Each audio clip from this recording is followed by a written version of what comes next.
নতুন একটা ভিডিওতে তোমাদের সবাইকে স্বাগত। আশা করি সবাই খুব ভালো আছো, আমরাও ভালো আছি। এখন বাজে হচ্ছে 11টা বাজতে 10। আমি এখন ক্যামেরাটা অন করলাম। সকাল থেকে ভাবছিলাম যে ক্যামেরা অন করবো, কিন্তু এত তাড়াহুড়ো ছিল, কারণ ধরো আজকে জিমে যাইনি, আমি কালকেও জিমে যাইনি, আজকেও জিমে যাইনি। শনিবার আর রবিবারটা আসলে যেহেতু মেয়ের স্কুল ছুটি থাকে, তো আমার মধ্যে একটা কেমন যেন ছুটি ছুটি ভাব চলে আসে। এর জন্য ঘুম ভাঙলেও আমার উঠতে ইচ্ছে করে না। তাছাড়াও ইচ্ছে করে যায়নি, কারণ কি বলতো, শনি রবিবারটা মেয়ের নাচ যেহেতু থাকে না, আমি ভাবি কি জিমে গেলে হয়তো আমার আরও বেশি দেরি হয়ে যাবে। এর জন্য দুদিন একটু মানে স্কিপ করি জিমের দিক থেকে। আবার কোনো সময় আমি চলেও যাই। তো সকালবেলায় তো ঘুম থেকে উঠলাম, কটা বাজে? 8টা 10-15। তখন ঘুম থেকে উঠলাম, জেগেই ছিলাম কিন্তু আমি উঠিনি, মানে শুয়ে শুয়ে ফোন দেখছিলাম বা এদিক ওদিক এপাশ ওপাশ হচ্ছিলাম। তো মেয়ের তো ড্রয়িং ছিল, 9টার সময় মেয়ে ড্রয়িংয়ে গেল। যে ড্রয়িংয়ের ব্যাগ এখনও ওখানেই পড়ে আছে, এটা আমাকে গোছাতে হবে। আর আজকে হচ্ছে 14 প্রদীপ ধরাতে হয়। সকালবেলায় হাজব্যান্ড প্রদীপগুলো বেশ ধুয়ে রাখলো। কালকে মেয়েকে নাচের ক্লাস থেকে আসার সময় প্রদীপ নিয়ে এসছে, সেগুলো আজকে ধুয়ে রাখলো, সন্ধ্যেবেলায় ধরানো হবে। আর আজকে আমাদের নিয়মে হচ্ছে 14 শাকও খেতে হয়। কালকে তো পাড়ার থেকে 14 শাক রেখেছি 230 টাকা দিয়ে, ভাবতে পারছো। আর বিয়ের আগে আমরা আমাদের এদিক ওইদিক কত শাক হতো, নানা রকম শাক, সেগুলো নিজে হাতে তুলে বেছে টেছে রান্না করে খেতাম, এত স্বাদ হতো। এখন তো আজকে তো শাক রান্না করেছি যেন মনে হচ্ছে দুব্বো, কোথাকার আঁশ, কোথাকার চুল, কোথাকার এটা ওটা, কত কিছু বাচ্চার দিয়ে রান্না বান্না করতে হচ্ছে। সে যাই হোক, নিয়ম যখন করতেই হবে। আর মেয়ে আসলো ড্রয়িং ক্লাস থেকে, মেয়ের যেহেতু আজকে নাচের ক্লাস আছে, আলু ভাজা করলাম, ফ্যান ট্যান দিয়ে ঘিটি দিয়ে ভাত খাই, ওকে পাঠিয়ে দিলাম। হাজব্যান্ড দিয়ে আসলো, কিন্তু হাজব্যান্ড আজকে আর আনতে পারবে না, কালকে এনে দিয়েছে। ও বললো তোমাকেই যেতে হবে, আমার টাইম নেই। তো আমার তো রান্নাবান্না সেরকম কিছু হয়নি, করতে হবে। আসলে কি বলতো, মাথায় সেট করে নিয়েছিলাম যে হাজব্যান্ড নিয়ে আসবে, এই জন্য ঢিলামি দিয়েই করছিলাম। এখন যেহেতু ও বলেছে ও আমাকে আনতে হবে, তো এখন তো ব্যাস প্রেশার পড়ে গেল মাথায়। তো চলো আজকে রান্নাবান্না কি করছি তোমাদের সাথে একটু শেয়ার করি, যদিও রান্নাবান্না সেরকম কিচ্ছু হয়নি। তো চলো এক ঝলক দেখিয়ে দিই। আলু ভাজা করেছিলাম, মেয়েকে ভাত খাইয়েছি, আর একটু আছে। আর এই হচ্ছে সেই স্পেশাল আজকের দিনের স্পেশাল মেনু, 14 শাক। অনেকটা হয়েছে, কিন্তু এতটা খাওয়া যাবে বলো? তো আমাদের মেয়ে খেতে চাইবে না। আর এখানে কড়াইতে তেল বসিয়েছি, কি রান্না করবো ভাল লাগছে না। তো এখানে দেখো কাঁকরোলগুলো গোল গোল করে কেটেছি, আলুটা একটু গোল গোল করে কেটেছি। এখানে একটু পোকা ছিল বলে এরকম হার্ট শেপ হয়ে গেছে। তো এটাকে ভাবছি সর্ষে দিয়ে একটু মাখা মাখা করবো। আর একটা পটল ছিল 2 পিস ভাজবো। আর হচ্ছে হাজব্যান্ড নিয়ে এসছে এই যে ট্যাংরা মাছ, আর 2 পিস হচ্ছে কি মাছ ছিল এগুলো, পার্শে মাছ। তো এই মাছগুলো ধোবো, এই মাছ রান্না করব। কি দিয়ে রান্না করব সেটাই ভাবছি। আলু বেগুন দিয়ে রান্না করব মাছের ঝোলটা, না শুধু আলু দিয়ে বড়ি দিয়ে করব, কনফিউজ। তো এখন বাজে হচ্ছে 12টা। তো আমি রেডি হয়ে গেছি, এখন যাব মেয়েকে আনতে। আর এদিকে হচ্ছে মাছ টাছ ধুলাম, ধুয়ে লবণ হলুদ মাখিয়ে রাখলাম। আর কাঁকরোলের যে তরকারিটা করবো বললাম তোমাদের সর্ষে বাটা দিয়ে, সেটাও হয়ে গেছে। এসে শুধু মাছটা ভেজে মাছের ঝোলটা করব, মানে তাহলেই রান্না কমপ্লিট হয়। কিন্তু আজকে হচ্ছে তোমার ঘর বারান্দা মোছা হয়নি। অন্য দিন তো আমার সকাল সকাল ওই ঠাকুর ঘরটা মুছে দিই, আর বাদবাকি সমস্ত ঘর মোছা হয়ে যায়। কিন্তু আজকে শুধু ঠাকুর ঘরটাই মুছে দিয়েছি, পুজো হয়ে গেছে, কিন্তু আমার বাদবাকি ঘরগুলো মোছা হয়নি। আজকে যে কখন আমার কাজ হবে আর কখন আমি কি করব কিছুই বুঝতে পারছি না। আজকে একটু পার্লারে যাওয়ারও ইচ্ছে আছে, দেখা যাক কখন যাই। যদি হাতে সময় থাকে বা ভালো লাগে তাহলেই যাবো, নাহলে কালকে যাব। আর চলো, আর বাইরে যা রোদ, মানে বুঝতেই পারছো, মানে তাকাতে পারছি না। এই রোদে বেরোলে আমার এসেই মাথা যন্ত্রণা শুরু হয়ে যাবে, কিন্তু কিছু করার নেই, যেতেই হবে, মেয়েকে আনতেই হবে। ঠিক আছে চলো, মেয়েকে নিয়ে আসি, তারপর বাদ বাকি কথা হচ্ছে, কেমন? এখন বাজে হচ্ছে 1টা 5। এই জাস্ট মেয়েকে নিয়ে নাচের ক্লাস থেকে বাড়িতে আসলাম। কিছুক্ষণ আগেই আসতাম, একটু পিয়াদের বাড়িতে গল্প টল্প করছিলাম বলে আরো দেরি হয়ে গেল। আর এই যে আমার মেয়ে, হাই করো। ঠিক আছে, ওকে বলছি স্নানটা কর, স্নানটা করে তারপর বস, খুব গরম। এখন আমি যাব হচ্ছে রান্না করতে। এখন রান্না করতে ভালো লাগে বলো বন্ধুরা? একটু ইচ্ছে করছে না। মা মেয়ে কুরকুরে কিনলাম, আর হচ্ছে স্প্রাইট কিনলাম, খেলাম। এত গরম লাগছিল, গলা শুকিয়ে গেছে, স্প্রাইট কিনে তারপর খেলাম। চলো, তুই খাবি কিছু? ও তুই তো ভাত খেয়েছিস। ঠিক আছে চলো, আমি তাড়াতাড়ি করে রান্নাবান্না কমপ্লিট করে মেয়েও স্নান টান করুন, তারপর দুপুরবেলায় দেখা হচ্ছে, কেমন? কত বেজে গেল গো বন্ধুরা রান্না করতে করতে, মানে এত দেরি হয়ে গেল রান্না করতে করতে যে খাওয়ার এনার্জিটাই নষ্ট হয়ে গেছে। এখানে ভাত, এখানে 2টো পার্শে মাছ ছিল, ওটা ভাজা করলাম, শাক ভাজা তো আছেই। এখানে এই যে সর্ষে দিয়ে কাঁকরোল, আর এই যে আলু দিয়ে, বেগুন দিয়ে ভাবছিলাম কিন্তু বেগুন দিইনি, আলু দিয়ে মাছের ঝোল।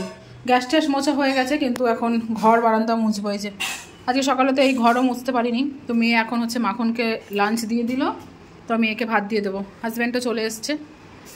ওফ বাবারে বাবা, ভালো লাগছে না আর। এই যে আজকে বোম ফাটাবে মেয়ে, বোম ফাটাবি তো বাবা? বোম ফাটাবি তো? বোম ফাটাবে। না ওই গোলগুলো দিও না, গোলগুলো বিয়ে হয়ে যাচ্ছে, একরকম চলতে দাও। তো আমাদের 14 প্রদীপ সাজানো হয়ে গেছে। তুমি ধরো, তুই মোমবাতি দিয়ে তুই ধরো নে। তো আমাদের 14 প্রদীপ সাজানো হয়ে গেছে। এবার মেয়ে যেখানে দেয়া সেখানে সাজিয়ে দিয়ে দেবে।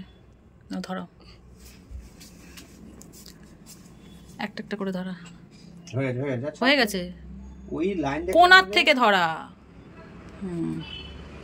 দাও ঠাকুরকে দেখাও।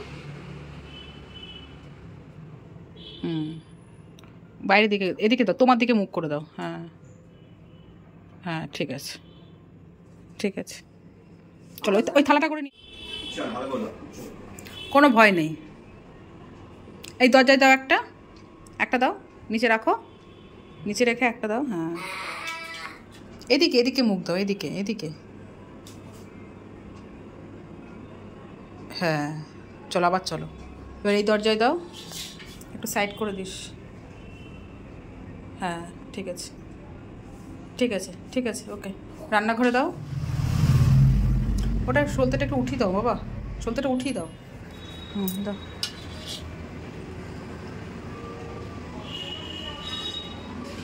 বাইরের দিকে মুখ করে দাও। নিয়ে এসো, বাবার কাছ থেকে নিয়ে এসো, যাও। হাঁটছে দেখো। নে, তুলসী গাছে দাও।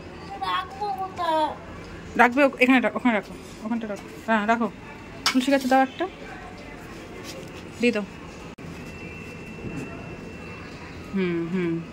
এদিকে এবার বাইরে চলে এসো, বাইরে এসো। এত ভীতু না এখানেতে।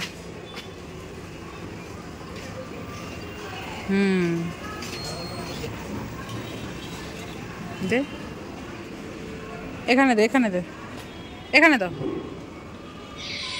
গুড।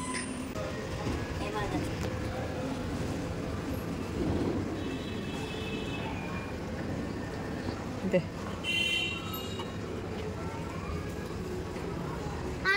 আর আছে তো বাবা, ওই যে ওখানে রাখলো, দে। তো বেশ সুন্দর লাগছে। আমার বর বলছে যে মোমবাতি ধরাবে। আমি বলছি না, আজকে 14 প্রদীপ ধরাতে হয়, কালকে কালী পুজো, কালকে মোমবাতি ধরাবে। তো বেশ সুন্দর লাগছে। দাঁড়াও, দাও ওখানে দাও মাম্মা, দাও।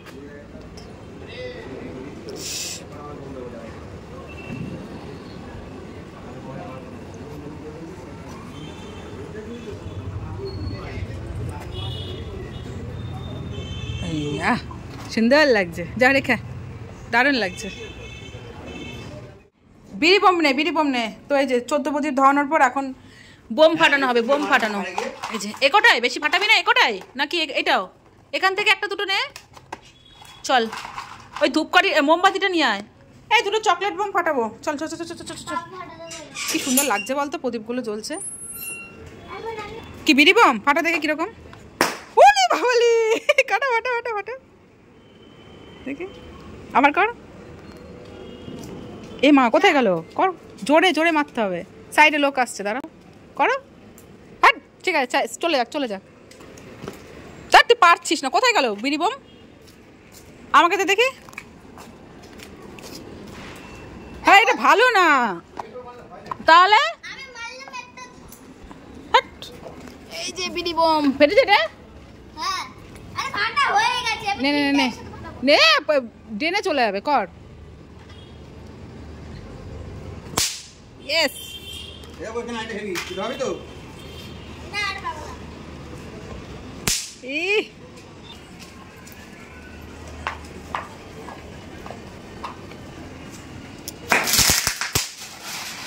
ও ওয়াও, হেভি তো। এটা তো অনেক কিছু হলো তো। চটপটি হলো, 3টে তুবড়ি বেরোলো, এই 3টে চোরকি বেরোলো। যা, হ্যাঁ গুড। শুধু ওই বিড়ি বোম আর হচ্ছে পপ পপ পপ পপি ফোটাবি তুই তো। এটা কি?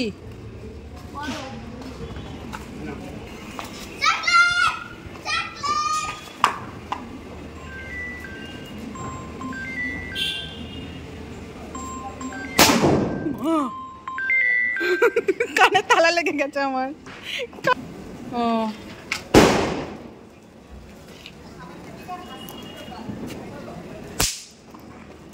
ঠিক আছে, তোর দম হচ্ছে তারাবাতি আর পপ পপ আর বিড়ি বোম। তোর এইটুকুই হচ্ছে তোর সাহস। রং মশাল। হ্যাঁ, এই 4-5টা বাজিতে ওর সাহস। দেখুন এই এত বড় চরকিটা, চরকি এর মধ্যে কি কালী পটকা দেয়া? তাহলে এরকম এরকম হবে ওটা। বাবারে কিরকম হবে, ধরলো না তো, কি হলো দেখো।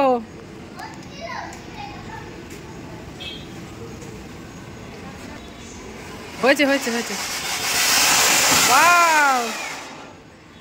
এবার ওইটা তো হলো না, চটপটি চিবি চিবি করে জ্বলবে।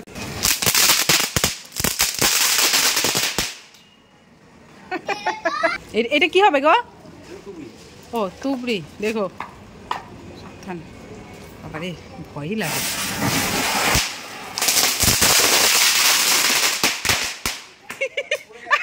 না না, পাশে পাশে চটপটি রেখেছিল মিটি, চটপটি গুলো ধরে গেছে। আমি এটা হলো না কিন্তু জানো। ফ্রেন্ডস এখন বাজে হচ্ছে রাত 8টা। তোমরা তো দেখলে যে মেয়ে 14 প্রদীপ ধরালো, তারপর বোমবাজি সব ফাটানো হলো। এখন মেয়ে বলছে চলো মা একটু ঘুরে আসি। কোথার থেকে ঘুরবো? আমি চল তো রাতাসি থেকে ঘুরে আসি একটু। তো মেয়েকে নিয়ে একটু বেরোবো, টুকটাক যদি কিছু খায় খাওয়া দাওয়া করবে। আর হচ্ছে হাজব্যান্ডের নেমন্তন্ন আছে জানো, আমাকে এখন বললো। তবে যা ভাত আছে মেয়ের আর আমার একদম পুরোপুরি একদম ঠিকঠাক হবে। তো রাতে আর রান্নাবান্না নেই, রাতের বেলা রান্নাবান্না না থাকলে কি আনন্দ লাগে। তো যাই হোক, এই যে বাবান কেমন লাগলো আজকে বোম ফাটিয়ে? ভালো, কিন্তু বোমগুলো ঠিকঠাক মতো ফাটছিল না বল। এত টাকার বোম বাজিয়ে এনেছে কিন্তু ঠিকঠাক মতো ফাটছিলই না। তো ঠিক আছে চলো বাজার থেকে ঘুরে আসি। এই জাস্ট বাড়িতে আসলাম, দেখো কত কিছু কিনে নিয়ে এসেছি, কত কিছু কিনে নিয়ে এসেছি ঘর সাজানোর জন্য। এই দেখো, চলো তোমার সাথে একটু শেয়ার করি। হ্যাঁ, পাটটা ধো মাম্মা, যাও পাটটা ধুয়ে আসতে, ড্রেসটা চেঞ্জ করো, গরম প্রচন্ড গরম। তোমার সাথে কথা বলছি, ফ্যানটা কমিয়ে। তো অনেকদিন ধরে ভাবছিলাম আগে যে ফুলগুলো আছে, ওই যে ফুলগুলো অনেক বছরে তো নষ্ট হয়ে গেছে, দেখতে ভালো লাগে না। তো এই ফুলগুলো কিনে নিয়ে আসলাম, কি সুন্দর লাগছে না বলো তো ফুলগুলো। এই ফুল কিনে নিয়ে আসলাম। তারপর এই যে চেন ফুলগুলো আছে দুটো কিনে নিয়ে এসেছি, দেখি ঘরের কোথায় লাগাবো সেটাই ভাবছি।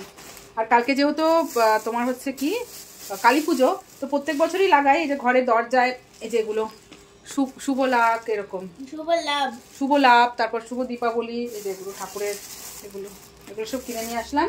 আর একটা নাইটি কিনে নিয়ে আসলাম। নাইটিটা হচ্ছে আমার মায়ের জন্য। আমার মায়ের যেরকম এখন তো পায়ের সমস্যা বলে শাড়িটা পরতে পারছে না, তাই মায়ের জন্য একটা নাইটি কিনে নিয়েছি। নাইটিটা সুন্দর লাগছে না? কি লাগাবে? এর পেছনে এই যে আঠা আছে, এই যে সাদা এটা আঠা, এটা তুলতে হবে। তারপর ওরা ঠাকুরের ইয়ের সামনে। ঠিক আছে চলো বন্ধুরা, প্রচন্ড গরম লাগছে, তো এই টুকটাক জিনিসপত্র কিনলাম। উফ, হাঁপিয়ে গেছি।